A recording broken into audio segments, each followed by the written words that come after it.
साथियों नमस्कार। हिंदी में कुछ सवाल हम आपको करवा रहे हैं, प्रैक्टिस मिक्स वाली, पेपर को देखते हुए। देखिए यूट्यूब पर चैप्टर तो हम पढ़ा देते हैं, लेकिन ज़्यादातर लोग जो पढ़े हैं उनकी प्रैक्टिस बहुत इंपॉर्टेंट होती है। और हमारे टच में जितने लोग हैं, जो भी कमेंट करते हैं, जो भी परिचित हैं, वो सब रवां हैं, उनको केवल प्रैक्टिस चाहिए। तो इसलिए चैप्टर ज़्यादातर तो हमने प्लेलिस्ट में पढ़ा के रखे हैं, उनको आप देख सकते हैं जो लोग पहली बार जुड़े वीडियो पर। और अगर पुराने लोग हैं तो उनके लिए तो अच्छा ही होगा। तो कुछ सवाल पिछले भाग में हमने दिए थे, उनके आंसर भी हुए थे। आज फिर हम सोच रहे हैं कि कुछ और सवाल आपको करा दें, और ज्यादा से ज्यादा प्रैक्टिस हो जाएगी तो आपके लिए फायदेमंद होगा। एग्जाम में कभी कभी हूबहू वही सवाल आ जाता है, तो अगर पहले से आप किए रहते हैं तो फायदेमंद होता है ना। तो चलते हैं कुछ और सवालों की ओर। उनको पहले आप करिएगा, पहले कॉपी में आंसर नोट करना, उसके बाद फिर हम तुरंत आंसर बोलेंगे, जैसा कि आप लोगों का आदेश नहीं, आप लोगों की सलाह थी। तो उनके आंसर तुरंत करेंगे और फिर धीरे धीरे जैसा आप लोग चाहेंगे करते रहेंगे। तो चलते हैं स्क्रीन पर कुछ सवालों की ओर।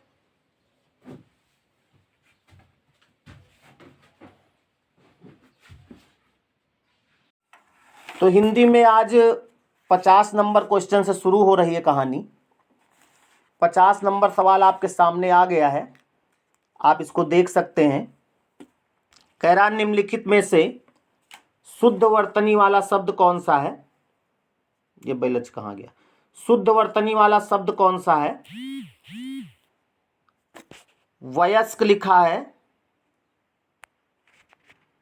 अब दिखा पूरा।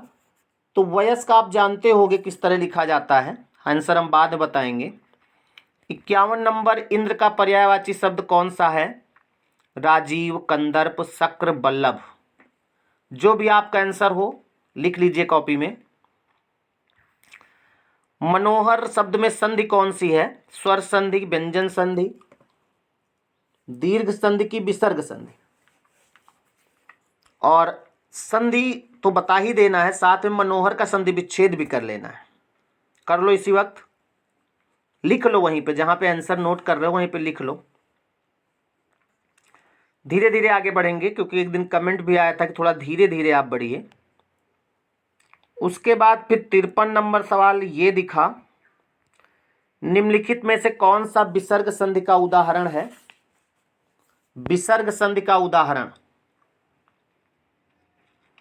निरंतर, जगदीश, दिग्गज, महिष।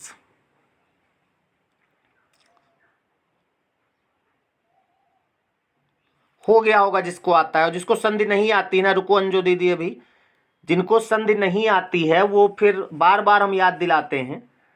प्लेलिस्ट में जाइए, अगर कोई नहीं ढूंढ पा रहा है तो अपने साथी से, दोस्त से प्लेलिस्ट ढूंढवा लीजिए और उसमें देखिए संधि के पूरे भाग पढ़े हैं। अगर पूरे पढ़ लोगे एक तरफ से तो संधि के मास्टर हो जाओगे, ये मेरा विश्वास है।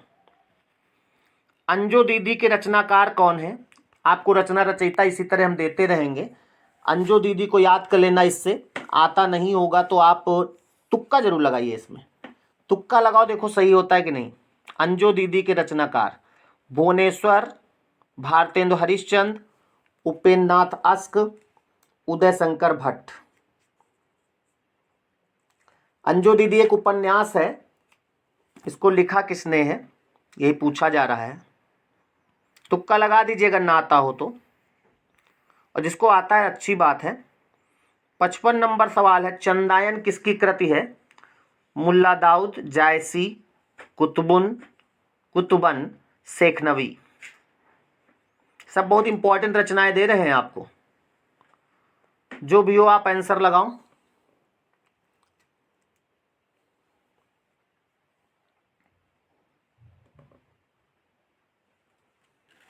ये जो चंदायन है किसकी रचना है। अगला सवाल भी आपको दिख रहा होगा, झूठा सच किसका उपन्यास है। उपेंद्र नाथ अस्क का है कि नागार्जुन का है, यशपाल का है कि रांगे राघव का है।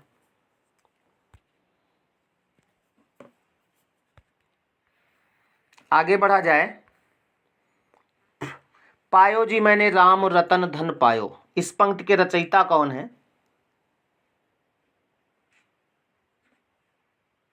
सूरदास, कबीरदास, तुलसीदास, मीराबाई। इस पे तो गाना भी आया है ना एक, पायो जी मैंने राम रतन धन पायो। अगला है, बड़ा सवाल है भाई। केवल मनोरंजन न कवि का कर्म होना चाहिए। क्या बात है, बहुत अच्छा लिखा है।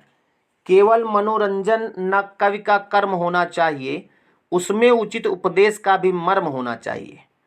इन पंक्तियों के रचनाकार कौन है? पहला ऑप्शन है सुमित्रानंदन पंत, दूसरा है हरिऔध, हरिऔध का पूरा नाम जानते हो, अयोध्या सिंह उपाध्याय, और दो ऑप्शन और हैं, भारतेंदु हरिश्चंद्र, मैथिली शरण गुप्त। जो भी आपको लगे उसको टिक लगाओ। केवल मनोरंजन ही कवि का मर्म, केवल मनोरंजन क्या लिखा था, न कवि का कर्म होना चाहिए, उसमें उचित उपदेश का भी मर्म होना चाहिए। अगला है, राम लखन सीता सहित हृदय बसौ सुरभूप। इस पंक्ति में कौन सा छंद है? आपको हम टाइम दे रहे हैं, आप मात्रा लगा सकते हैं। दोहा है कि सोरठा है कि बरवा है कि चौपाई है?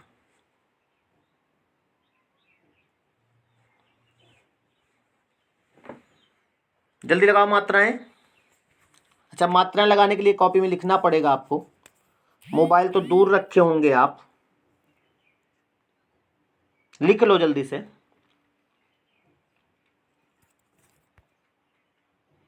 और जो लोग हनुमान चालीसा पढ़ते होंगे वो तो ऐसे ही लगा लिए होंगे।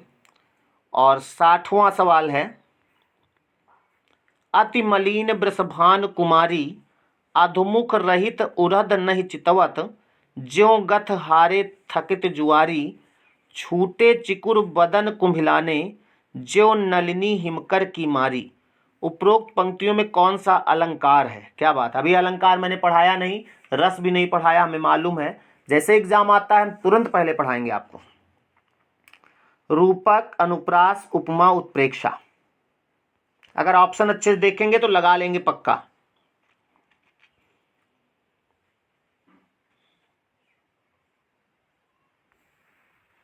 अति मलिन वृषभान कुमारी। हो गया भाई, चलो आंसर शीट तैयार, चलते हैं आंसर की ओर। कहां से था भाई आज? 50 से। पहला सवाल है आपका, आंसर मिलाइए। वयस्क कौन सा सही होगा? तो वयस्क हम बोल भी रहे सही, वयस्क होता है ये, तीसरा सही होगा। उसके बाद फिर है इंद्र का पर्यायवाची कौन है? तो इंद्र का पर्यायवाची शक्र होता है, शक्र। बल्लभ किसका होता है? बल्लभ जो होता है वो पति का पर्यायवाची होता है। राजीव, राजीव किसका होता है भाई? विष्णु राजीव, राजीव लोचन कमल का पर्यायवाची होता है, कमल का। कंदर्प आप ढूंढ लीजिएगा, कुछ आप भी तो करो। 52 में मनोहर शब्द में संधि कौन सी है? तो मनोहर में, मनोहर का जो संधि विच्छेद होगा ना वो क्या होगा? किया था, मनः धन हर, मनः धन हर होगा। और जब मनः हो गया इसका मतलब इसमें विसर्ग संधि होगी। अगला सवाल है, विसर्ग संधि का उदाहरण कौन सा है इसमें? पहला निरंतर, निरंतर का संधि विच्छेद होगा निह धन अंतर, इसी में विसर्ग संधि है। जगदीश का संधि विच्छेद क्या होगा? जगत, हलंत लगेगा, धन ईश, और इसमें क्या होगी? व्यंजन संधि होगा, व्यंजन। दिग्गज का संधि विच्छेद क्या होगा भाई? दिक धन गज, इसमें भी व्यंजन संधि होगी।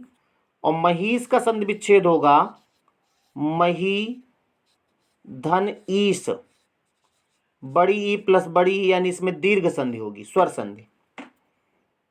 तो इस तरह से आपका आंसर इसमें निरंतर होगा विसर्ग संधि में।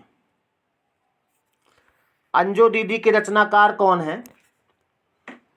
अंजो दीदी एक उपन्यास है और आप जानते हो इसमें उपन्यास जो ऑप्शन दिया है उपेंद्र नाथ अस्क।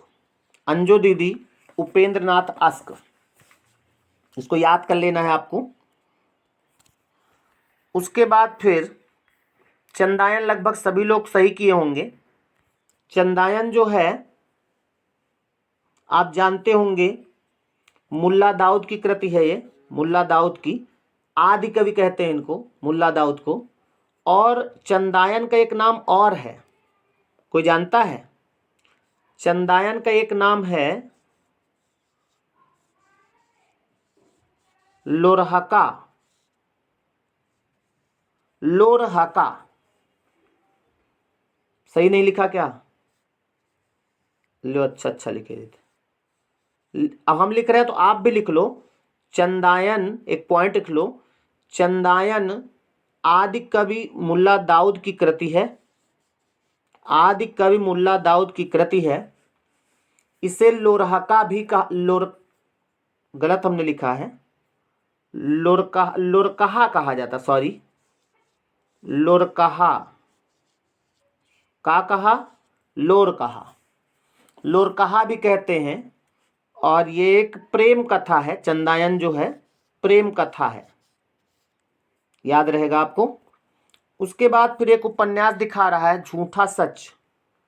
इस उपन्यास को किसने लिखा है पूछा जा रहा है। तो झूठा सच उपन्यास जो है यशपाल का है, यशपाल। ये इस जो झूठा सच ये उपन्यास है, इसमें जो यशपाल ने लिखा है इसको, इसमें भारत और पाकिस्तान का विभाजन जब हुआ था तो जो त्रासदी थी उसका वर्णन किया गया है। भारत पाकिस्तान विभाजन की त्रासदी का वर्णन किया गया है। शायद कभी पढ़ने का मौका मिलेगा आपको। 57 है पायो जी मैंने राम रतन धन पायो। ये इसको जो है मीराबाई द्वारा रचित गया रचना की गई है। मीराबाई आप जानते हो भक्तिकालीन कवियत्री थी और श्री कृष्ण की भक्ति में डूबी हुई रहती थी, डूब के इन्होंने लिखा था। तो इसमें पूछा क्यों जाता है, क्योंकि राम रतन लिखा है तो लोग मीराबाई की तरफ नहीं जाते। कृष्ण के बारे में ही है ये और मीराबाई ने लिखा है। उसके बाद 58 है केवल मनोरंजन न कवि का कर्म होना चाहिए। हमको तो लाइन बहुत अच्छी लगी, केवल मनोरंजन न कवि का कर्म होना चाहिए, उसमें उचित उपदेश का भी मर्म होना चाहिए। ये लाइन जो है मैथिली शरण गुप्त की लाइन है, जो कि आगे ऑप्शन है मैथिली शरण गुप्त। और 59 है राम लखन सीता सहित हृदय बसौ सुरभूप। ये आपको मालूम है दोहा है, दोहा हनुमान चालीसा का दोहा है ये। और उसके बाद अंतिम सवाल आपका था अति मलिन वृषभानु कुमारी। इसमें कौन सा अलंकार है? ऑप्शन देख के कब अलंकार निकाला जाता है। आप देखें इसमें उत्प्रेक्षा है और यहाँ पे ज्यों लगा है, ज्यों, तो समझ लो इसमें उत्प्रेक्षा ही होगा। तो बस इसी तरह पूरी लाइन का अर्थ आपको नहीं निकालना है अलंकार में, शब्द देख के निकाला जाता है। अभी जब अलंकार पढ़ाएंगे तो आपको लगेगा कि प्रत्येक अलंकार शब्दों से ही कैच होता है, अर्थ कहाँ कवि की लाइनों का आप निकाल सकते हैं। ठीक है, तो आज इतने ही सवाल। कुछ लोगों की इसमें खुराक पूरा नहीं होती, वो लोग कहते हैं कि और सवाल दिया करें, लेकिन हमारे पास भी थोड़ा मजबूरी है, नेट इंटरनेट मोबाइल वाला ही रहता है, वीडियो रीजनिंग वाला और हिंदी वाला दोनों अपलोड करने पड़ते हैं, तो उतना नेट नहीं हो पाता है। जैसे जैसे आगे बढ़ेंगे आप लोगों का सहयोग रहा तो वाईफाई लग जाएगा ना, तो फिर चाहे जितना आप वीडियो लो, चाहे जितना टाइम हमारे पास रहेगा, हम आप लोगों के साथ ही रहेंगे, पढ़ाते रहेंगे और आप लोगों से बात करते रहेंगे। ठीक है, तो मिलते हैं अगले वीडियो में, तब तक के लिए नमस्कार।